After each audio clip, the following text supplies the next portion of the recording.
Shalom,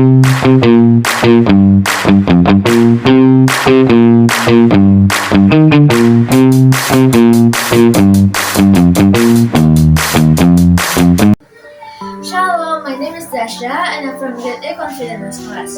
Hari ini saya akan mewawancarai seorang pelayan gereja untuk mengetahui bagaimana perannya di dalam gereja. Saya akan bertanya tentang petugas panggilan gereja. Sebelum itu, saya akan bertanya, Kak, bagaimana peran Kakak sebagai anggota gereja? Baik, saya akan jawab bahwa peran saya sebagai anggota gereja, saya terlibat melayani, saya juga melakukan persekutuan ibadah bersama di gereja, dan saya juga melakukan kesaksian untuk bersaksi di tengah-tengah sedang jemaat supaya mereka dikuatkan dan mereka semakin bertumbuh di dalam pengiringan mereka kepada Tuhan. Sebagai anggota gereja, kita dipanggil untuk tunduk dan taat kepada Yesus Kristus, dan kita tunduk kepada kepemimpinan dan pengajaran gereja. Di dalam Ibrani 13 ayat 17a dikatakan, taatilah pemimpin-pemimpinmu dan tunduklah kepada mereka, karena mereka berjaga-jaga atas jiwamu sebagai orang-orang yang harus bertanggung jawab atasnya. Nah, sebagai anggota gereja, kita juga melakukan ibadah secara konsisten. Kita juga melakukan berdoa dan membaca Alkitab, serta menunjukkan perbuatan-perbuatan baik, supaya perbuatan baik kita itu, sikap kita itu dilihat oleh orang lain, dan orang lain boleh melihat perbuatan kita dan memuliakan Tuhan.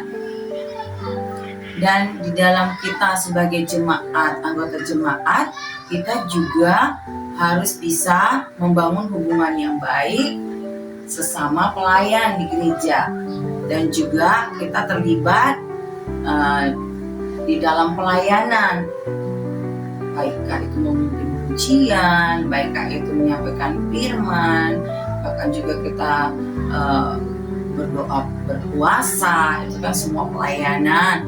Dan juga kita mendukung program-program yang ada di pelayanan gereja, serta mendukung program pelayanan misi di gereja. Nah, kita juga membangun hubungan yang baik sesama antar pelayan di gereja. Jadi tetap membangun hubungan yang baik sebagai kita anggota ataupun sebagai jemaat di gereja. Baik, Kak, sekarang saya akan bertanya tentang petugas panggilan gereja. Pertama-tama, boleh tolong Kakak jelaskan di dalam koinonia? Kalau di dalam koinonia itu berbicara tentang persekutuan, di mana kita harus beribadah kepada Tuhan, kita harus mengikuti ibadah-ibadah yang ada di gereja, baik itu ibadah minggu, baik ibadah pertengahan minggu, bahkan juga pertemuan-pertemuan dengan kaum muda ataupun anak-anak sekolah minggu. Itu semua kita ikuti.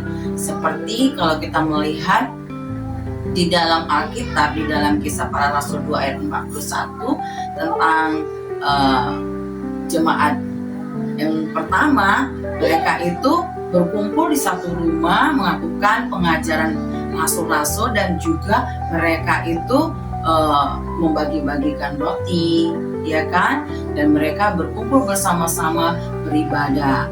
Dan kita juga seperti itu melakukan koinonia kita itu dengan persekutuan kepada Tuhan, mengikuti kegiatan-kegiatan yang ada di gereja. Baik, Kak, sekarang saya akan bertanya tentang marturia. Marturia itu adalah tentang kesaksian. Bagaimana kita bersaksi tentang kebaikan Tuhan Yesus. Kalau kita melihat ya rasul-rasul waktu mereka itu waktu Pentakosta, mereka berkumpul dan iman mereka bertumbuh di dalam Tuhan dan percaya kepada Yesus, sehingga mereka pergi memberitakan Injil. Dan kita juga sebagai orang yang percaya kepada Tuhan Yesus, kita harus memiliki iman kepada Tuhan Yesus untuk kita bisa membagikan kepada orang lain, bersaksi tentang kebaikan Tuhan Yesus, sehingga orang lain bisa percaya kepada Tuhan Yesus, menerima Tuhan Yesus secara pribadi dalam hidupnya, dan mereka bisa juga membawa jiwa-jiwa untuk memuliakan nama Tuhan. Bagaimana dengan diakonia, Kak?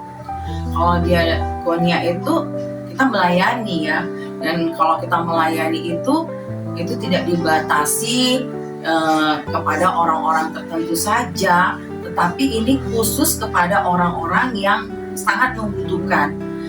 Dalam arti dia kekurangan, miskin, dia juga sakit, dalam keadaan kondisi sakit, bahkan dia di dalam keadaan tertekan. Kita masuk membantu orang-orang yang di dalam kekurangan itu lewat doa, lewat bantuan-bantuan yang kita bisa berikan berupa sembako. Bahkan juga kalau keadaan rumahnya kena bencana, ya kita membagi apa yang kita bisa bagikan, mungkin membeli sesuatu untuk perbaikan rumahnya. Itu yang dilakukan gereja sebagai tugas pelayanan diakonia di gereja. Jadi ini sangat membantu sekali buat jemaat ataupun orang lain yang membutuhkan, sehingga mereka bisa tertolong dan mereka bisa memuliakan Tuhan.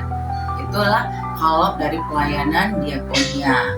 Jadi ketiganya itu pelayan tugas atau dikatakan tugas panggilan gereja itu tidak bisa dipisahkan, tapi semuanya saling diperlukan, sehingga pelayanan itu semakin luas dan memuliakan Tuhan.